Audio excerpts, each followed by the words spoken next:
Now, the research shows that people simply slow down after a workout, using less energy on their non-gym activities. We call these compensatory behaviors.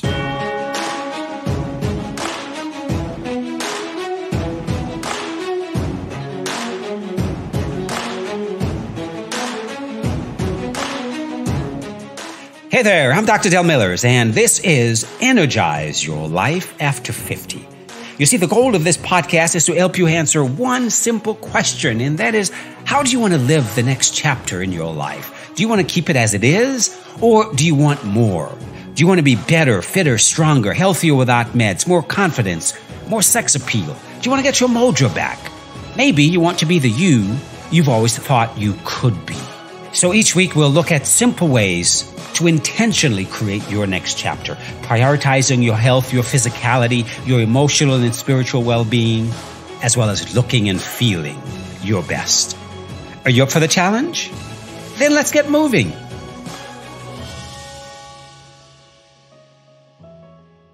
All right, everybody, Dr. Del Millers here, and welcome to another episode of Energize Your Life After 50. Thank you for showing up, and a Happy New Year to you as we move through 2022 in the middle of January. Just a reminder that if you leave me a 5-star rating and a review, guess what? I will send you a paperback copy of my book, Fitness and Spirituality, How to Make the Connection. So you can find the details in the show notes below. So today what we're talking about is why exercise is overrated. That's right. You heard me say it. Why exercise is overrated and what you should do instead. Now, it's January and the gyms are busy. I've noticed the gyms are busy. I've been in the gym for 30 plus years and the gyms are always busier in January. Maybe not as busier now as they used to be pre-COVID, but still busier than they will be, let's say, a month from now. So let's fast forward. It's the end of February, and the gyms are back to normal attendance. What happened?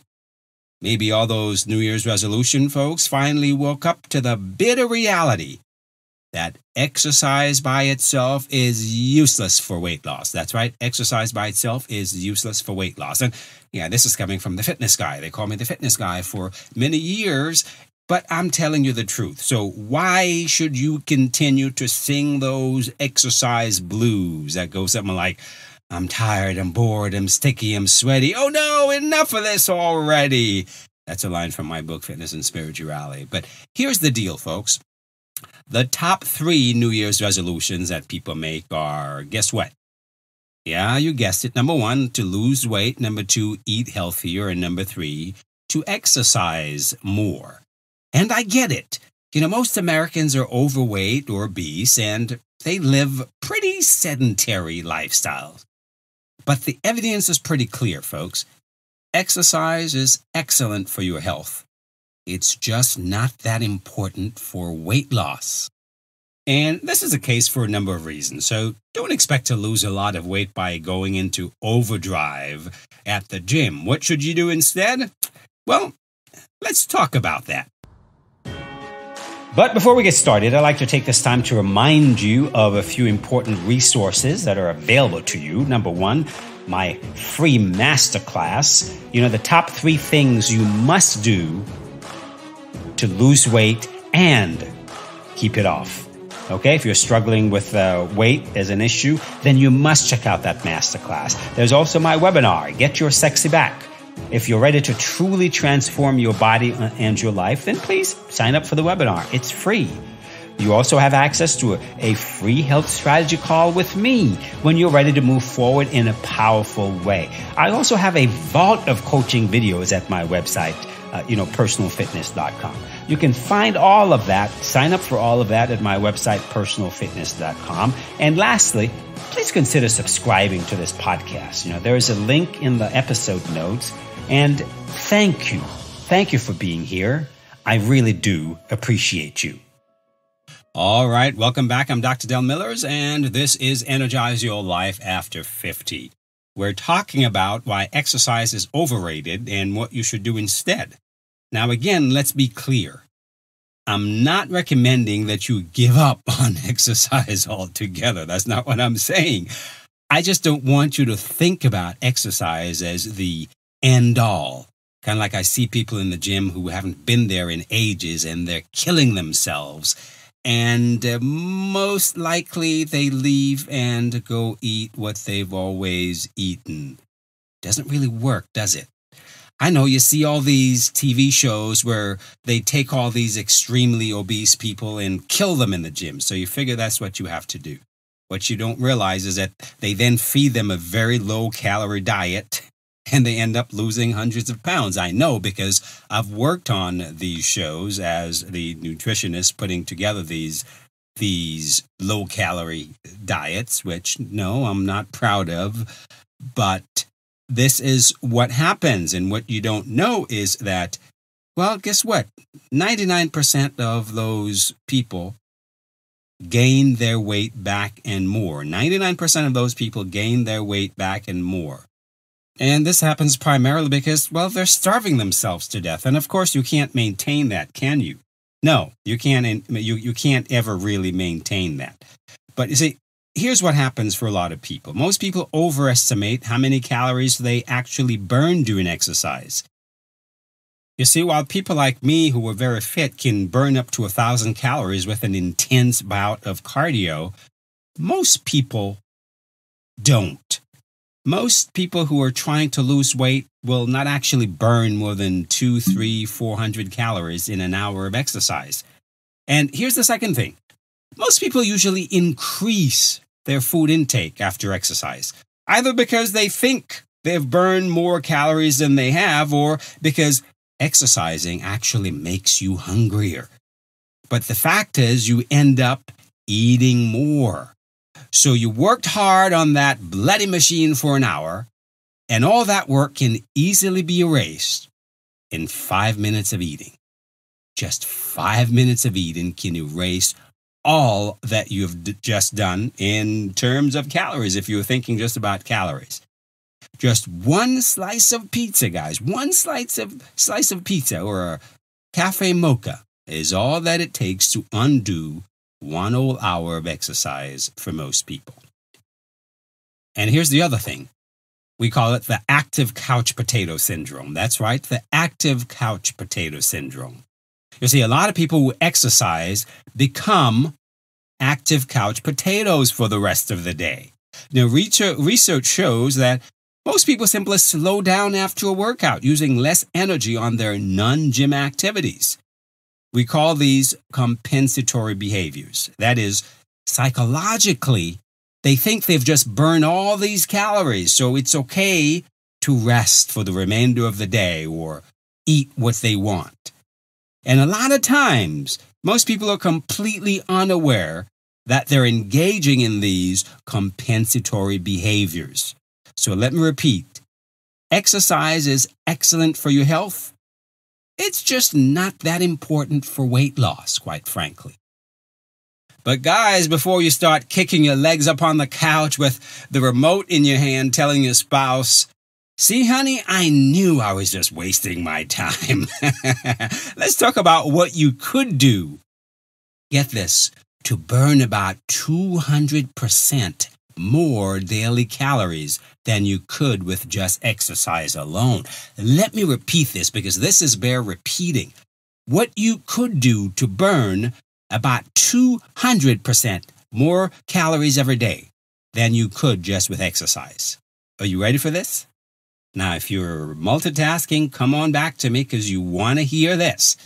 Your daily calorie expenditure, that's the amount of calories your body burns on a daily basis, comes primarily from 4 areas. Number 1, we talk about your basal metabolic rate. That's how many calories your body needs just to keep you alive, for your internal organs to function, and for all the different systems and processes that are taking place in your body to do the things they need to do.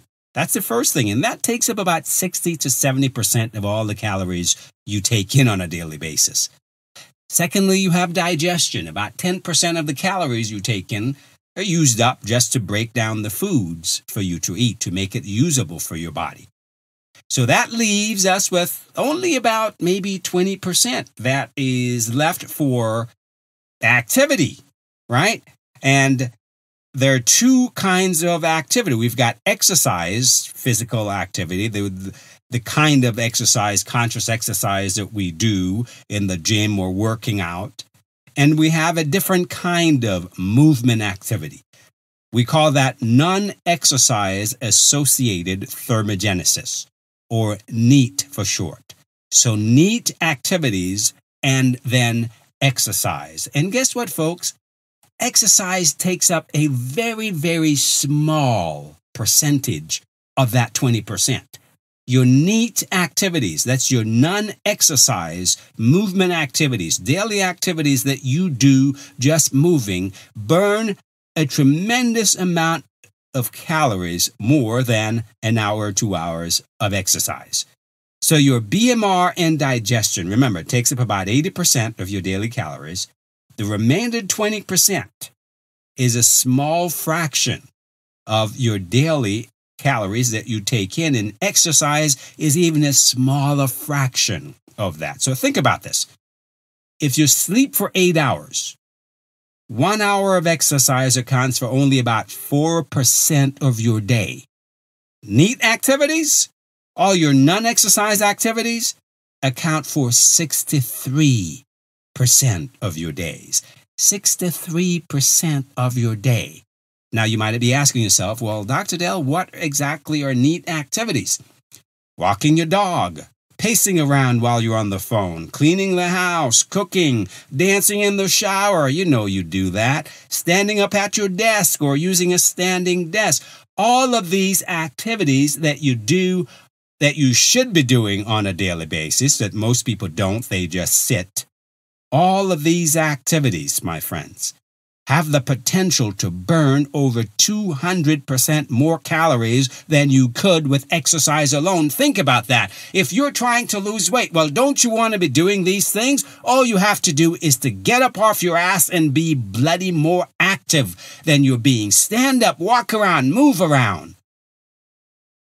And you will burn more calories than you ever could, killing yourself in the gym. I'm not saying you shouldn't kill yourself in the gym, because sometimes you have to kill the old you in order for the new you to be born. But you've got to be smart about the things that you're doing. You've got to be smart about what you do. What is the point of spending an hour killing yourself in the gym and then you sit behind your computer for the rest of your day and you're giving up 200% more calories. And then you tell yourself you're trying to lose weight. Well, you're not being very efficient or effective, are you? So the bottom line is, folks, get up off your asses and be more active in your life. Did you know that standing burns twice the calories as sitting? That's right. Standing for an hour could burn about 100 to 200 calories. Sitting burns about 60 to 100. Because when you stand, you activate the large muscles of your body that support your skeleton to keep you upright. If you didn't, you wouldn't be able to stand. Okay? So your body is physiologically active. It's metabolically active when you're standing.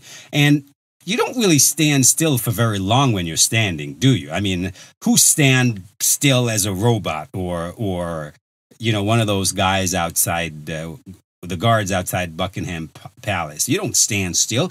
You shift around, you move around. Well, guess what? It takes calories to do that. You're burning calories. All those little twitches and movement, it burns calories. So get up, stand up. Here's the bottom line. Whether you're trying to lose weight or not, get up off your ass and get moving. It's good for your health. If you're trying to lose weight, you're going to burn more calories than you would with exercise alone. Therefore, you will get results faster if you spend more time upright and off your ass. So here's my recommendation. Try to stand for at least 10 minutes out of every hour. That's right. Try to stand for at least 10 minutes out of every hour. If you sleep for 8 hours, folks, That's 16 waking hours, which means 160 minutes of standing and moving around. At 100 to 200 calories per hour, you do the math. That's about 250 to 500 extra calories you can burn every day. Every damn day, just by getting up and standing, walking around for 10 minutes out of every hour of the day. Every damn day, people, you can burn an extra 250 to 500 extra calories just by standing for 10 minutes during every hour. Is that significant or is that significant? You bet your bottom life it's significant. Let's do the math. 7 days a week. That's up to 3,500 calories burned. Incidentally, 3,500 calories equals 1 pound of weight loss. Did you know that? 3,500 calories equals 1 pound of weight loss. You're trying to lose weight. You're killing yourself, but you're leaving a lot on the table. You're being too sedentary. You need to get up and move around during the day. So stand for 10 minutes out of every hour. And guess what? Here's another important thing. Standing helps to prevent, you're going to love this, sitting disease. That's right, sitting disease. It's a real thing. See, sitting disease is the term used to link the 34 chronic conditions that are currently associated with excess sitting. Sitting disease, folks. But that's a topic for another day. We'll get into that some other time. Here's the deal. It doesn't matter how fit you are either. If you spend 2 hours at the gym, then sit for the next 8 hours behind your computer, you're still at risk for sitting disease because you're what we call an active couch potato. Yes, you are an active couch potato. So at a very minimum, stand up and move around for at least 10 minutes out of every hour. Let me repeat that. I would stand up and move around for at least 10 minutes out of every hour. Your health depends on it. What's more, you'll lose weight faster, you'll maintain your weight loss easier, you will have more energy and be more productive during your day. And standing is also better for your health. So as we come to the close of this session, I leave you with a passage from my book, Fitness and Spirituality. I term it the Stairmaster Blues. I'm tired, I'm bored, I'm sticky, I'm sweaty. This is way too hard. Enough already. This sucks, this hurts, I truly hate pain, I look so stupid, this is really insane. I don't want to do this today, why me? I've been doing okay. Why am I doing this anyway? No matter what they try to say, this doesn't feel at all like play. Why am I doing this anyway? I've been doing this forever again. What time is it now? Never, never again. My feeble mind's on holiday. My butt is tired. My feet are clay. Why am I doing this anyway? It's only 10 minutes. This is all a bad dream. Get me off of here. I'm about to scream. I'm about to scream. I'm about to scream. That's a passage from my book, Fitness and Spirituality, called The Stairmaster Blues. Now, again, you can get a copy of my book, Fitness and Spirituality, by leaving me a 5-star rating. Yes, I'm bribing you, and leave me a review, and just take a screenshot of it and email it to podcast@personalfitness.com. Podcast@personalfitness.com. That's all I've got for you today, as usual. May the best of your todays be the worst of your tomorrow. You take care. Catch you next time. You've been listening to Energize Your Life After 50 with me, your host, Dr. Del Millers. For all the resources mentioned in this episode, you can check the show notes or go to my website at personalfitness.com. There you can sign up for the free masterclass, the free webinar, a free health strategy call, and have access to my vault of coaching videos, all for free. So check out the website at personalfitness.com. See you next time.